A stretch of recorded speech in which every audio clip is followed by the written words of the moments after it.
Every so often, life unfolds in ways more mysterious than fiction, as one group of people in a small Midwestern town discovered in the spring of 1994. Dispatcher Lisa LeBaire was on duty at the Oakland County Sheriff's Department. Central Dispatch, Oakland County. That night we received a call from a nurse at North Oakland Medical Center. Okay, a woman called you and said that her husband was beating her up and threatened to kill the baby? She had received a call from an anonymous caller reporting a disturbance out on Livingston Road in Highland Township. Did she give you any vehicle description? It's a real rural area, so we couldn't think of any payphones they would be calling from. Okay, we'll send some deputies right out. So we were a little confused as to where the call originated from. 811 and 812 respond to Livingston west of Beaumont, report of a man beating a woman. At 11:34 p.m., 2 units were dispatched to the area, including Sheriff's Deputy Bill Lisenby. The call that was given to us was real sketchy. John Olsenheimer started in one direction. I came in the opposite direction. So what we decided to do is sort of meet in the middle and see if we could find where this family fight was.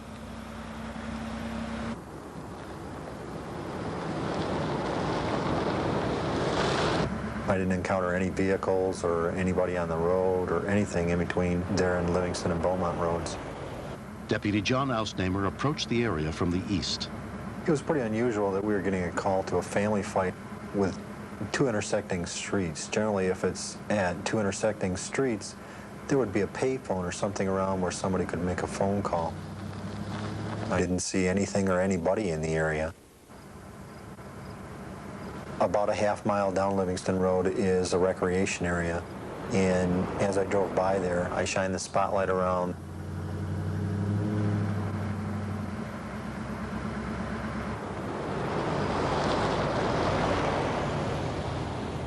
I continued west and finally met up with Deputy Lisenby. He said that he hadn't seen anything coming in from the direction that he did. We have 2 Beaumonts in Highland Township. We decided that it was possible and more likely that the family fight was at the other Beaumont Road. We went up there, but couldn't find anybody there. We have nothing at the intersection here. We told our dispatch that we couldn't locate anything, and we cleared. 3 hours later, around 2:15 a.m., Deputy Lisenby was midway through his shift. Once we answered all our calls and took care of any other police business we had, for some reason I decided to go back there and ride that road one more time. I just had a hunch, and I decided to go in a little bit deeper into the more inaccessible parts of the park.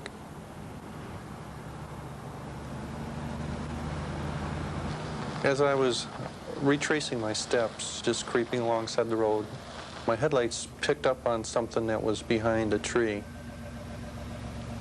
It was white, and I couldn't really distinguish what it was. I turned my spotlight on it, and I could see that there was something laying on this white object. It looked to me like a baby doll.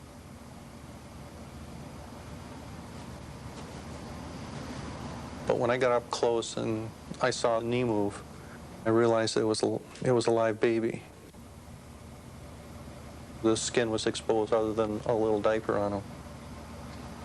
I put him inside my jacket to warm him up.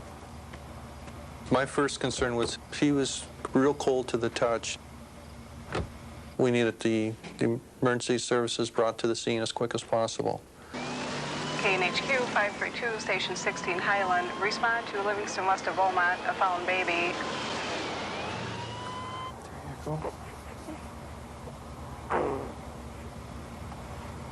The other thoughts that I had was, how could anybody leave a baby like this?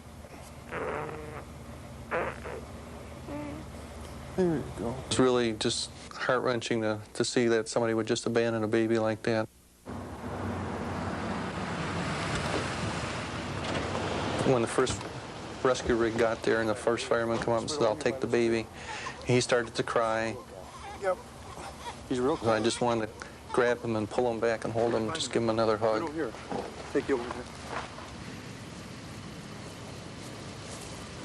He had fire department personnel assist us in the search of the area for our mother or father or any other evidence that we could, because there was no evidence of who this baby was. There was no tags, no notes, nothing. We couldn't find anything. Fleet ambulance paramedic Sean Gillespie and his partner took over the little baby's care. We noticed that there weren't any obvious injuries. He didn't have any abrasions, lacerations. But we didn't know how long the baby had been out there.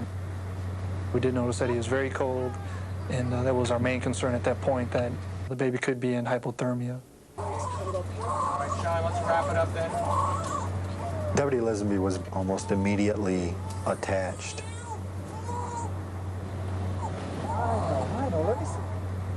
Hey, fun. Whatever drew him there, drew him to that child.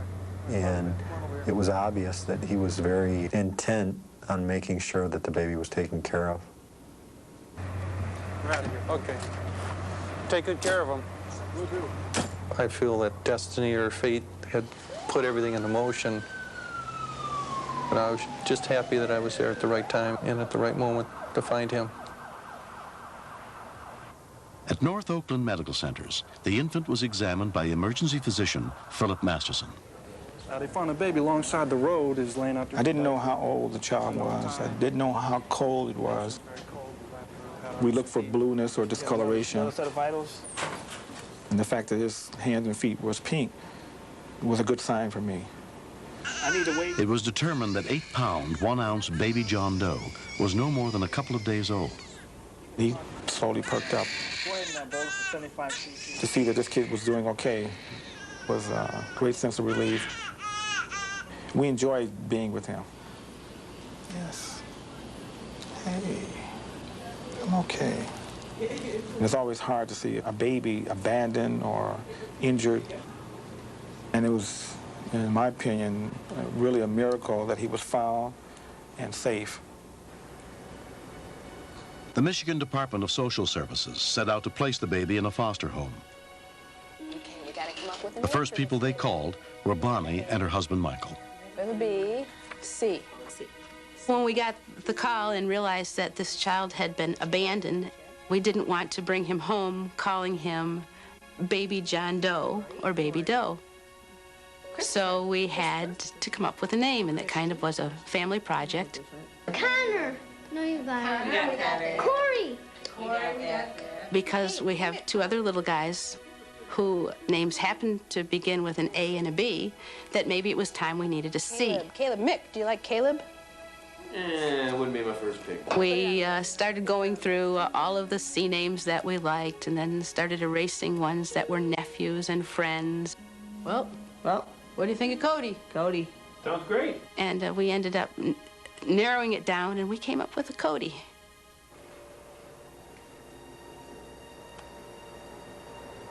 The first time I saw him, he was just so totally tiny and totally alone.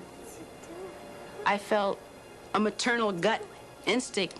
I needed to pick him up and to hold him and to say, things are cool now. Just moving him and starting to pick him up, we set off the heart monitor alarm.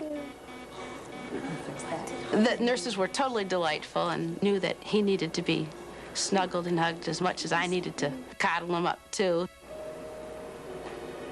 Everybody was real helpful because everybody wanted to give this kid what they all thought he needed. I was what he needed. I mean, he just needed a mom. It didn't matter for how long. It was real emotional, but it was real quiet. There was just not too much to say.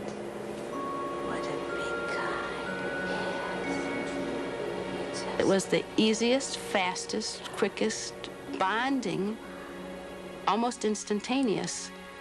Swing? It's a good swing, okay? Come on, room. In the year and a half that has passed, no one has ever come forward to claim the baby boy. When we first took Cody into our house, the thought of adoption never even occurred to us. We just figured it was going to be for a little while, and then, you know, the parents will turn up. The opportunity presented itself when the parents' rights were terminated. There really wasn't much question about it. We were gonna adopt him. He's just a happy little guy, and he's just another part of the family. You know, he's just another one of the 6. Fits right in. 18-year-old Shannon has been around for all 30 of her family's foster children. I think there was a connection that was different with other foster kids because we were the only family that he's ever known. Cody is definitely something special. 1 shoe, 2 shoe. Where's Cody? Where's your nose? He was meant to be with us, and he's here, so he's not leaving. 7-year-old Alex and Cody have grown very close. Me and him like are best buds because when me and him like play together, we always giggle. He never ever did anything mean to me, and I never ever do anything mean to him. Because being a little bro and a big bro means that you can like be nice and stuff. Hey, how's it going? I think the biggest hero in this whole story would obviously be Deputy Bill Lisenby. He stops by, see how Cody's doing. He came to his birthday party and his adoption party, and he's been a mainstay ever since. There's Alex. He's just like another dad. Here we go. We have a very special relationship. There's some over there, too. As the time has progressed since I found him, it just seems to be getting stronger and stronger. Yeah, you throw it. Cody has really changed my life. I'll give you a big hug. I could never figure out how or why Deputy Bill stumbled across him and found him. And I couldn't narrow it down as to why our home got the phone call to take him, other than this was a master plan from someplace else. Big hug. Nope, big hug. Nope, Get another hug? Okay.